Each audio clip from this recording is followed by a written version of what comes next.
डोक्यात होतंच की करायचं, आणि पिक्चरला पण सारखं मी जायचो, त्यामुळे लय आवड होती. मग 12वी झाल्यानंतर मग म्हणलं आपण डायरेक्ट नाही का मुंबई पुण्याला ऑडिशनला द्यायला जाऊयात, आपल्याला घेतील बाबा, नाही का, आपला लुक चांगला आहे बाबा, घेतील बाबा. त्याच्यावरून सैराट आला होता तेव्हा, नेमका तेव्हा म्हणलं नागराज मंजुळे बिंजुळे भेटला तर गेली बाबा, त्याने मी गेलो. म्हणलं घेतात काय बघा. पण आता गावाकडचं आपल्याला काही एवढं नॉलेज नाही बाहेरचं, मुंबई पुण्यात जायचं, ऑडिशन द्यायचं, आणि जिथं जाईल तिथं not fit not fit not fit, म्हणजे कोणच ऑडिशन लांबच राहिलं, म्हणजे बोलायचं लांबच राहिलं, बाहेर रांगत उभं राहिलं की नॉट फिट म्हणायचं. हा हिला म्हणलं काय बोलू का, ॲक्टिंग काय दाखवायची म्हणलं. मग ते चालू होतं. त्याच्यानंतर म्हणजे आता बराच फिल्म इंडस्ट्रीमध्ये आम्ही स्ट्रगल केला, की स्ट्रगल बरंच केला, म्हणजे काय आम्हाला आता काय स्ट्रगल काय सांगायचं, जास्त करून स्ट्रगल सांगितलं त्याचं चीज राहत नाही केलेलं स्ट्रगल, त्यामुळं स्ट्रगल ते बाकीचं नाही सांगत. फिल्म इंडस्ट्रीमध्ये भरपूर म्हणजे त्याच्यानंतर मी डायरेक्ट ह्याच्या गोरेगाव फिल्म इंडस्ट्रीमध्ये आज शिरलो की बाबा मला काम भेटेल म्हणून.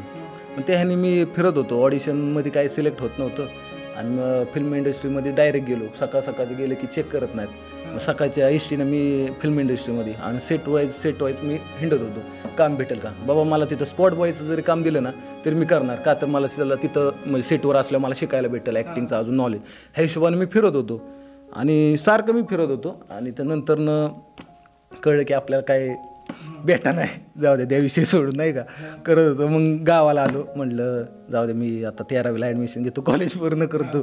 13वीला बाहेरनं टाकलं, पण घरचे मस्त म्हणत होते, सायन्स झालं होतं त्यामुळे म्हणले होते ते BSc, पण म्हणलं BSc करून मला ॲक्टिंगकडं लक्ष द्यायचं, त्यामुळे मला काही जपायचं नाही, म्हणून मग मी कॉलेजला टाकले आर्ट्सला, आणि चालू केलं कॉलेज. आणि त्याच्यानंतर लॉकडाऊनच पडला. लॉकडाऊनमध्ये मग सगळं आपलं चालू होतं, सगळं मोबाईलवर, सोशल मीडिया, नुसतं सिरीज वाईज नुसतं बघतच होतो. त्यावेळेस गेमचं पण नाद लागला होता मला, पबजीचा बेकार नाद लागला होता, नुसतं दिवसभर खेळत होतो. कोण घरची जेवायला घेऊन आले तरी त्यांना शिवाय द्यायचं, काय तुम्हाला कळत नाही का मी हे चाललंय माझं.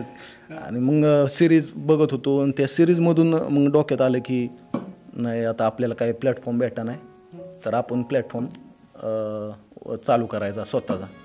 मग म्हणलं आता ठीक आहे, कोरोनाचं झाल्यानंतर आपण आपला स्वतःचा कॅमेरा घेऊयात आणि आपलं चालू करूयात. ह्या हिशोबानं मग लॉकडाऊन झाल्यानंतर घरच्यांना सांगितलं की ठीक आहे, मला बाकीकडं काय काम भेटत नाही, तर मी स्वतःचं काहीतरी मला करायचं आहे. मग त्यावेळेस त्यांना सांगितलं मला कॅमेरा घ्यायचा आहे, आणि घरच्यांचा माझा सपोर्ट होता, आईवडिलांचा सपोर्ट होता, बहिणीचा सपोर्ट होता. मग ती म्हणले घे, पण पैसे घरी नसल्यामुळं ते म्हणलं आता कसा घ्यायचा. मग त्यावेळेस मी व्हायचा कंपनीत कामाला गेलो, म्हणलं कॅमेरासाठी. म्हणलं कॅमेरा भेटला म्हणजे रेंटवर का व्हायना 20-30 हजार रुपये डिपॉझिट भरून काय ते EMI करून घ्यायचा म्हणलं. पण 4-5 दिवसच कामावर गेले, त्याच्यानंतर कामाला गेलो नाही, का तर ती धुळण बिळण ती कामात बघून परत ते डिप्रेशन व्हायचं, आयला आपल्याला ॲक्टिंग करायची ना, आपण इकडं कुठे शिरले. त्या हिशोबानं मग म्हणलं जाऊ द्या नको, म्हणजे काम झालं नाही माझ्याकडून. मग घरच्यांना म्हणलं रानातलं मी बघतो, ऊस गेला ना पहिले पेमेंट मला द्या, मी कॅमेरा घेतो म्हणून. मग म्हणजे अख्खं वर्षभर मी रानात ती मेहनत केली, ऊस बीस नाही का लागणीपासून ती कारखान्याला जाईपर्यंत मेहनत केली.